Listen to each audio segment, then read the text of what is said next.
ಕೇಳಕ್ಕೆ ಎಲ್ಲರೂ ಸಿದ್ಧ ಇದ್ದೀರಾ?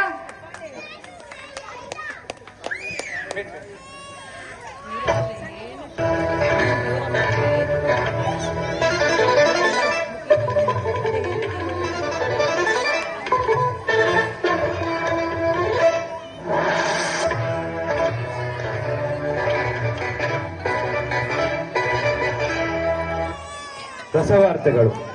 ಬೆಂಗಳೂರಿನಿಂದ ಹೋಗುತ್ತಿದ್ದ ಇರುವೆಯೊಂದು ಮೈಸೂರಿನಿಂದ ಬರುತ್ತಿದ್ದ ಆನೆಗೆ ಡಿಕ್ಕಿ ಹೊಡೆದು ಆನೆಯ ಕಾಲಿಗೆ ಗಂಭೀರ ಗಾಯಗಳಾಗಿದ್ದು ಹತ್ತಿರದಲ್ಲಿ ಎಲ್ಲಿಯೂ ಆಸ್ಪತ್ರೆ ಸಿಗದೆ ಹುಬ್ಬಳ್ಳಿಯ ಮಿಸ್ಟರ್ ಬೆಳ್ಳುಳ್ಳಿ ಅಂಡ್ ಮಿಸ್ಟರ್ ಈರುಳ್ಳಿ ಬ್ರದರ್ಸ್ ಆಸ್ಪತ್ರೆಗೆ ದಾಖಲಿಸಲಾಗಿದೆ. ಐಸಿಯುನಲ್ಲಿದ್ದ ಆನೆಯನ್ನು ನೋಡಿದ ಮಿಸ್ಟರ್ ಬೆಳ್ಳುಳ್ಳಿ ಅವರು ಗಾಯದ ಗಂಭೀರತೆಯನ್ನು ನೋಡಲಾಗದೆ ಕೋಮಾ ಸ್ಥಿತಿಯನ್ನು ತಲುಪಿದ್ದಾರೆ.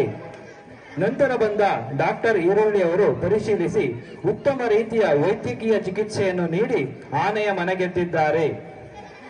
ಗಾಯದ ಕಾರಣವನ್ನು ಪರಿಶೀಲಿಸಿದಾಗ ಆನೆಯು ರಾಂಗ್ ಸೈಡಿನಲ್ಲಿ ಬರುವುದನ್ನು ಸಹಿಸಲಾಗದೆ ಇರುವೆಯು ತನ್ನ ಬಲಗಾಲಿನಿಂದ ಆನೆಯ ಬಲಗಾಲಿಗೆ ಜೋರಾಗಿ ಒದ್ದಿರುವುದು ಈ ದುರ್ಘಟನೆಗೆ ಸಂಭವಿಸಿದೆ ಎಂದು ವರದಿಯಾಗಿದೆ. ನಿಂಬೆಹಣ್ಣಿನ ಪಾನಕವನ್ನು ಕುಡಿಸಿದ ನಂತರ ಡಾಕ್ಟರ್ ಬೆಳ್ಳುಳ್ಳಿ ಅವರು ಕೋಮಾದಿಂದ ಸಹಜ ಸ್ಥಿತಿಗೆ ಮರಳಿದ್ದಾರೆ.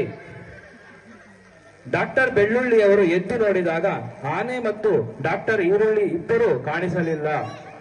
ಆನೆಗೂ ಮತ್ತು ಡಾಕ್ಟರ್ ಈರುಳ್ಳಿಯ ಮಧ್ಯೆ ಪ್ರೇಮಾಂಕುರವಾಗಿ ಆಸ್ಪತ್ರೆಯನ್ನು ಬಿಟ್ಟು ಈಶಾನ್ಯ ದಿಕ್ಕಿನಲ್ಲಿ ಓಡಿ ಹೋಗಿರುವ ವರದಿಯಾಗಿದೆ. ಹುಬ್ಬಳ್ಳಿಯ ಎಸ್ಪಿ ಶ್ರೀಮತಿ ನರಿ ಕೋಮಲಿ ಅವರು ಪ್ರಕರಣವನ್ನು ಗಂಭೀರವಾಗಿ ಪರಿಗಣಿಸಿದ್ದು, ಏಕೆಂದರೆ ಮಿಸ್ಟರ್ ಈರುಳ್ಳಿ ಅವರು ಎಸ್ಪಿ ಕೋಮಲಿ ಅವರ ಪತಿದೇವರು ಎಂದು ತಿಳಿದು ಬಂದಿದೆ. ಇಲ್ಲಿಗೆ ರಸವಾರ್ತೆ ಮುಕ್ತಾಯವಾಯಿತು.